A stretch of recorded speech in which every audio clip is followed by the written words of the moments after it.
Assalamualaikum warahmatullahi wabarakatuh.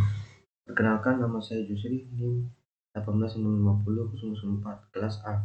Di sini saya mereview materi tentang manajemen proyek TI. Lanjut bab 5, negosiasi dan kontrak. Negosiasi. Mengapa bila orang pergi ke tempat perdagangan di Meksiko, mereka akan melakukan negosiasi walaupun hanya untuk beberapa dolar saja, tetapi bila mereka melakukan transaksi dengan sebuah produk berharga ribuan dolar, mereka enggan untuk tawar-menawar. Tidak ada kata malu untuk melakukan negosiasi. Belajar dari bagaimana semua itu dilakukan dengan benar, dan Anda dapat menggunakan keahlian pada suatu situasi tawar-menawar dalam lingkungan proyek software. Ilmu pengetahuan dan seni bernegosiasi. Kunci sukses dari negosiasi adalah mengetahui fakta yang sebenarnya.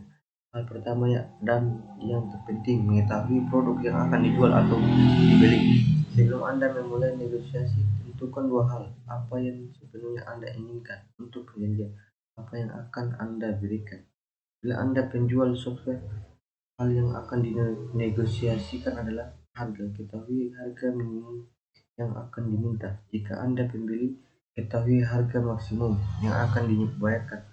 Hal ini juga membantu jika Anda mengetahui kebutuhan lawan Anda. Ini dikatakan dengan fleksibilitas. Tiga hal yang dinegosiasikan dalam proyek software. Hal yang paling sering dinegosiasikan adalah harga, tetapi lamanya proyek dan fungsi proyek dapat dinegosiasikan. Seperti kata pepatah, Anda akan mendapatkan yang murah, cepat, atau bagus.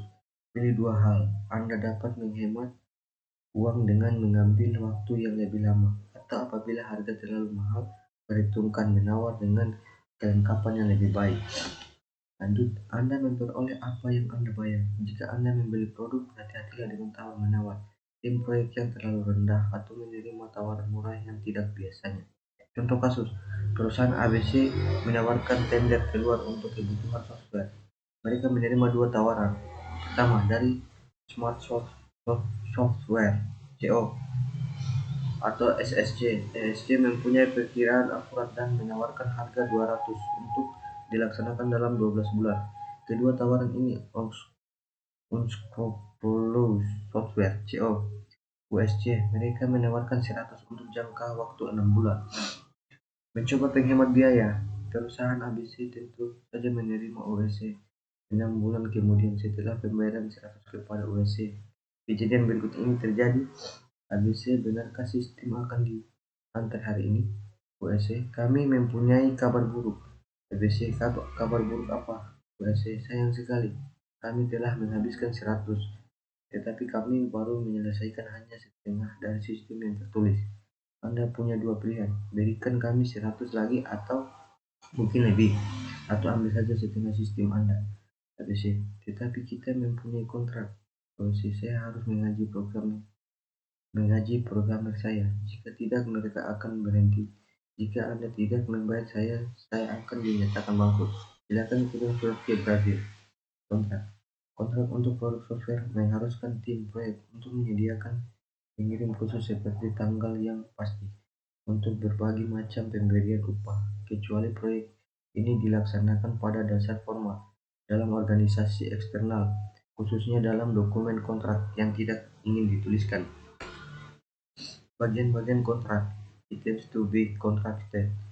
Dalam tambahan untuk harga, tanggal pengiriman dan pengiriman, kontrak ini dapat termasuk dalam hal-hal dan kondisi lain seperti reproduksi, harga bertahan, privacy holding, lisensi atau garansi. Bila kerusakan dan software dapat menyebabkan tidak hidup atau situasi kritis lain, pertanggungjawaban dari penulis harus diklarifikasikan. Jika perkiraan didasarkan pada input verbal dari OSET, SKP harus diikutsertakan.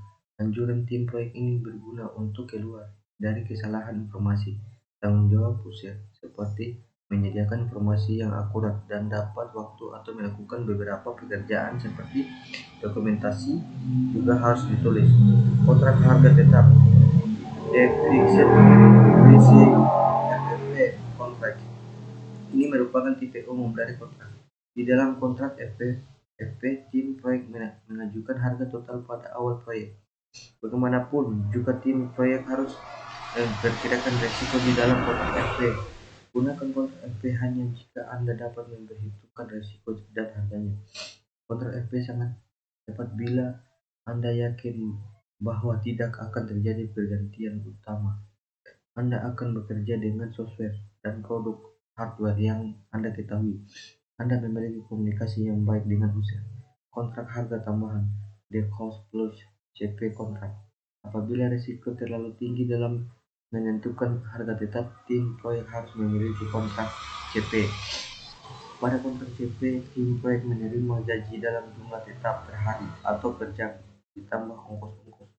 Biasanya perusahaan tidak membuat janji untuk berapa lama mereka membuat kontrak. Kontrak CP sangat tepat bila Anda merasa bahwa pergantian utama akan terjadi, RD tidak ada atau kebutuhan klien tidak jelas.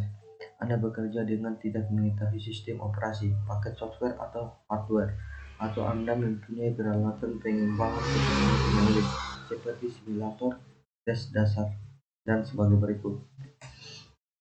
Lanjut, komunikasi yang kurang baik antara Anda dan user. Aktivitas utamanya berorientasi pada manusia, contohnya interview, kondisi dan syarat, terms and conditions. Jika Anda menjalani kontrak CP, yakinkan bahwa kondisi dan persyaratan jelas. Masukkan semua syarat dan kondisi aspek hukum dari cara yang Anda inginkan untuk bekerja dengan klien. Ini akan memberikan perlindungan bagi Anda dan klien dan menghindari kesulitan yang akan datang. Hal-hal yang berkaitan dengan hukum harus diklarifikasikan seawal mungkin yang dapat meliputi isu-isu pembayaran, hak cipta untuk sumber daya dan dokumentasi, hitung jaminan, dan masalah-masalah yang berhubungan dengan hardware dan software yang disediakan oleh pabrik. Kontrak di luar organisasi dan di dalam organisasi, kontrak akan diterima secara luas jika organisasi eksternal atau perusahaan menyediakan layanan proyek. Mengapa ini bukan bagian dari proyek? Walaupun hubungan antara tim proyek dan unsur sangat dekat, harus ada sesuatu yang bersifat resmi. Pernyataan tertulis menjelaskan hak layanan yang akan disediakan oleh tim proyek. Ini dapat dijadikan surat perjanjian, letter of intent, atau proposal resmi. Garis bawah ini dan Anda akan terhindar dari percekcokan yang tidak pernah berakhir. Peninjauan proposal yang dikembalikan. User dapat mengembangkan proposal yang telah diterima dengan sedikit perubahan waktu yang dicadwalkan untuk anggota teknis dari tim proyek yang meninjau sedikit perubahan susunan kata dapat berarti upaya utama masalah harga dapat dinegosiasikan kembali. Kesimpulan, fase definisi ini akan membawa kita pada akhir fase definisi. Mari kita mengulang kejadian penting yang pernah dicapai.